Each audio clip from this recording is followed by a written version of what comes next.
The new SEC climate rules have finally been adopted. But what does this mean for sustainability communicators? Hey, everybody, and welcome to the Sustainability Communicator, the podcast exploring the intersection of corporate sustainability and storytelling.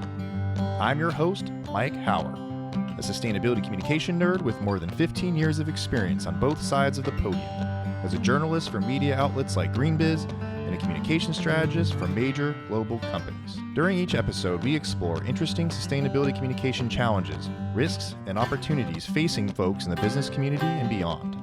If you're ready to talk your walk, then you've come to the right place. Time to get to it. Hey, everybody. I'm here today with Derek Young, VP of ESG at CBL Properties. CBL Properties is a US-based real estate investment trust that invests in shopping centers and owns shopping malls, primarily in the southeastern and midwestern United States. So Derek has an extensive background in ESG strategy and communications.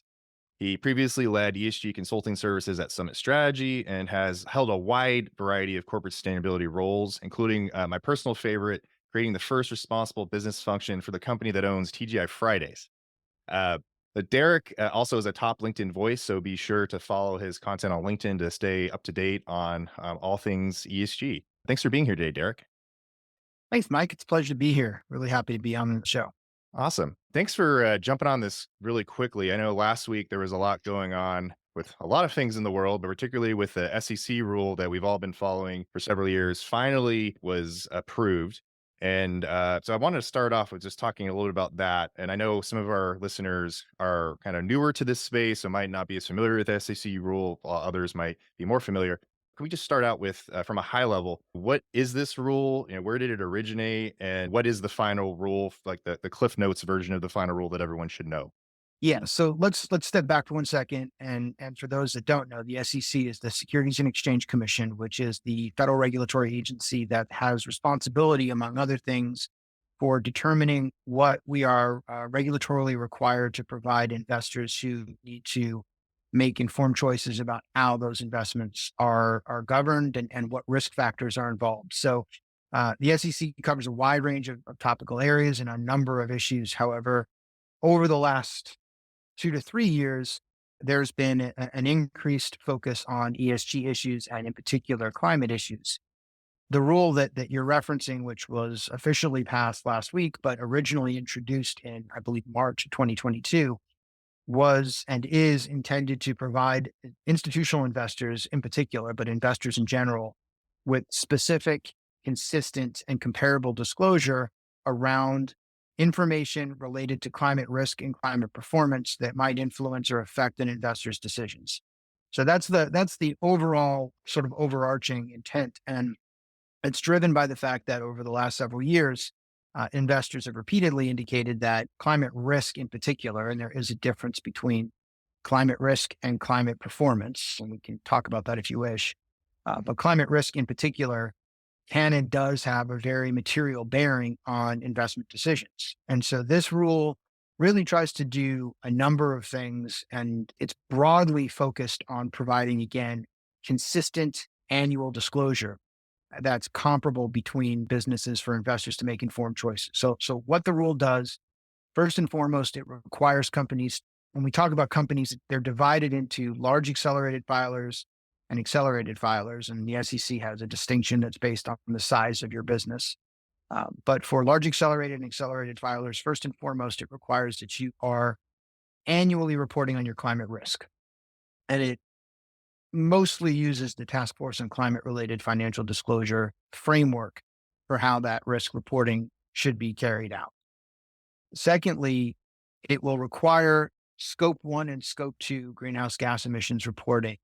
However, and this is a difference from the original rule, and it's worth noting the original rule, when it was released in 2022, has been revised considerably because the SEC, I believe, received the most comments they've ever received on a proposed rule in history on this particular. I believe it was somewhere in the vicinity of 14 or 15,000 comments, specific to this rule. And as a consequence, they revised it and in some ways loosened some of the requirements that they had intended initially to produce. And so one of the changes they made from the original rule is that they've added a condition to the greenhouse gas emissions reporting requirements to say that companies only need to report that if those emissions are deemed material. This is really important because it applies to both the scope one and scope two emissions reporting. So, in other words, you could deem scope one emissions material and not scope two emissions, and therefore only have to and only include scope one reporting in your annual disclosure. And they define material as impacting your business strategy, your operations, or your financial performance. There's a little bit of room here for companies to make determinations as to what's deemed material. I think there'll be some continued conversations about how this actually nets out in the real world when they Mhm. have to determine what is required for disclosure. But that is the second piece of the rule. Um, they did remove scope three reporting from the rule entirely, so that is no longer part of this particular rule. One interesting thing is it does have a component in the rule that requires financial statement footnote disclosure. So, in other words, what they're asking companies to do is when a severe weather related event occurs, if substantial financial damage is done to your business, that you actually have to report that in order to let the SEC know that there's been a potential disruption to business service or potential disruption to business performance. And Derek, can you Um, just define scope three for those listeners who aren't familiar with the terminology? Of course. So when we look at the scope one are direct emissions, anything that is directly generated as a consequence of running your business. Scope two are emissions generated from the power that you purchase. So natural gas, or any kind of direct power purchasing through a utility. And then scope three are all of the indirect emissions that are not generated as a direct result of operating your business, but as an indirect result of that. So, for example, any emissions from within your supply chain, emissions from, let's say, employees working from home, emissions that are the consequence of procurement and purchasing. There are a number of categories that qualify under the greenhouse gas protocol for scope three emissions. And this indirect emissions reporting is generally, not always, but generally the largest percentage of emissions that a company would have from a reporting point of view, but it is also the hardest to secure and the hardest to ensure comparability and completeness for. So most of those comments, as 14, 15,000 comments the SEC saw, had some pushback on the premature inclusion of scope three. Just as a footnote or as a side note here, what's interesting to be aware of is that while the SEC has chosen to remove scope three from its rule, just prior to us seeing the SEC rule released, we've seen several other pieces of regulation around the world and even here in the US pass that do include scope three. So the Mm, state of California has Senate Bill, I believe it's 251, which requires any company that has revenue in excess of $1 billion and does any business in the state of California, subject to emissions reporting requirements, which include scope three. And then the European Union's CSRD, which is the Corporate Sustainability Reporting Directive, also requires scope three. And that also applies not only to companies based in the European Union, but any company that does business in Europe over a certain financial threshold annually. So we're seeing scope three kind of engaged in other places, even though the SEC presently has chosen to remove it. got it. And then the other two kind of key pieces to the rule right now, and there's a million summaries out there. If anybody's interested, all you need to do is look it up on the internet. But I'm giving definitely the high level overview here is attestation and assurance. So basically, and this is important from a communications perspective. Uh, Companies who are submitting and providing this annual disclosure are going to be required to have third party auditing firms review and assure the accuracy of that data. And then the timeline for disclosure in this rule was also adjusted. And what we're seeing is that initially 2025 was supposed to be kind of the early piece of the timeline arc for rolling out requirements. It's now been pushed to 2026. And the reporting requirements have been set up in a way where you can actually roll your reporting into Q2, into your 10K or 10Q, rather than having to do it in the 10K. And so you have a little bit more time every year to get this out. It doesn't have to be folded into that initial financial disclosure that you put out usually in Q1. So that's the broad overview of the rule. Again, there's a number of summaries out there from just about everybody that knows anything about this that go into far more depth. One other, I think, really interesting and notable change is that the SEC initially, in its first pass of this rule, by pass I mean the first draft of this rule, required that emissions disclosure be cumulative of 3 consecutive years. So if you were reporting in 2026, you had to have 3 years of consecutive data in that Hmm. disclosure. That's been removed, and it's now just going to, it's instead of looking back, it's going to look forward. So when 2026 deadline hits, instead of having to have 2023, 24, 25 data, you'll only need that 2025 data. Hmm. And then it'll grow cumulatively forward from that point. That's a big change for companies who are looking at how to handle this because they don't have to have that broad, cumulative, collective emissions inventory that they would otherwise have had to compile. So you already mentioned, there's lots of different regulations popping up in Europe and in California, and this is the latest one coming out of the federal government in the U.S.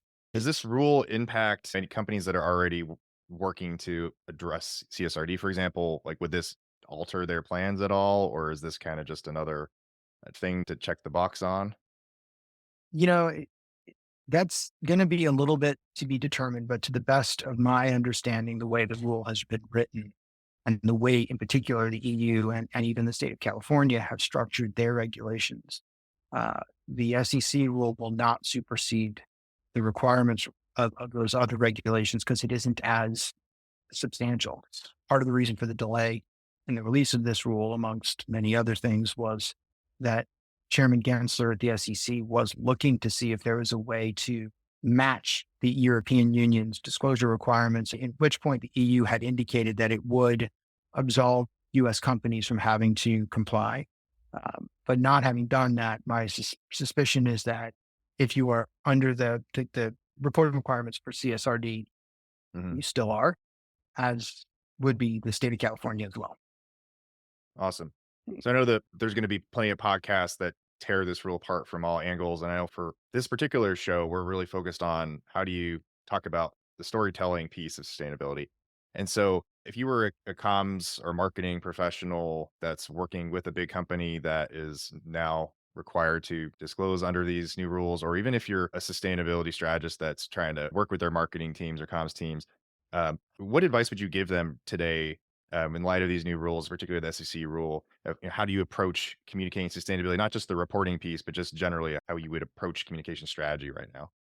I think there are three terms that are going to become fundamentally required for any kind of communications work that gets done going forward: completeness, accuracy, and comparability. Right? I mean, Hmm. the whole point of this rule is to ensure that we're putting information out that is capable of being annualized and integrated into financial reporting and is consistent and can be used to compare performance or contrast and compare performance. One thing to note is that kind of running parallel to this rule has been a relative explosion of emphasis and focus on policing greenwashing claims, and climate reporting disclosure has been an area of focus.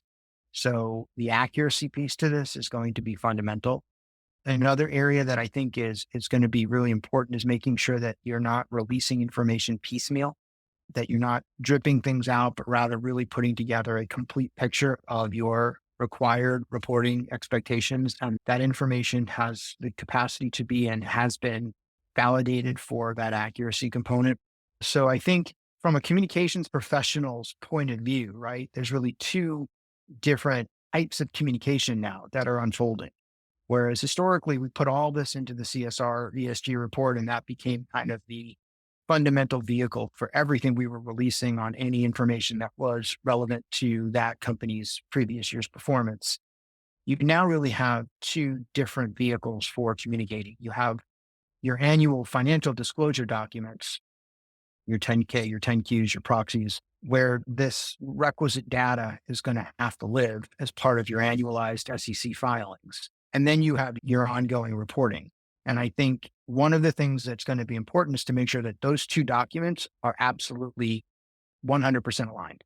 that you're not putting something out to the SEC that then somehow looks different when you put your ESG report out and vice versa. And that the ESG report, while still inclusive of that data, is allowed to be a little bit more broadly defined from a storytelling point of view, right? Because your Mm. disclosure on these particular issues is going out through this financial format. Uh, but I think what we're generally seeing overall is an effort to try to create more focused, consolidated, and data-driven communications on ESG in general. So how you align these types of reporting platforms is going to be really important, and how you protect your business from potential backlash from inaccuracy or over embellishment, whether it's intentional or otherwise, is got to be top of mind for any communications professional. So the 2024 presidential election is starting to heat up, and there's a lot of apprehension about what will happen one way or the other, depending on the outcome. And we're not here to talk too much about the political side of things, but I think given all these policy changes, there is a lot of wonder around what's going to happen depending on the outcome of this election when it comes to the SEC rule and just climate policy in general. So I'm just curious if you have any thoughts on, let's say Donald Trump wins, what happens to this rule? Does it go away? Does it stay? What are your thoughts on that? Well, there are a few different things going on right now. So first of all, well before the election takes place, we have a couple of things that are likely going to have substantial impact on not just the rule, but climate policy in general, and even some of the broader environmental policy issues. One is that there's already been one lawsuit filed against the SEC on challenging its authority relative to this rule. There will be many more. And so there's going to be a lengthy legal battle that is probably going to unfold over the course of the remainder of 2024 to determine what ultimately is allowable by law for the SEC in terms of its execution of this rule. The second thing is that this summer, the United States Supreme Court will be hearing a case questioning what's called the Chevron doctrine or the major decisions doctrine.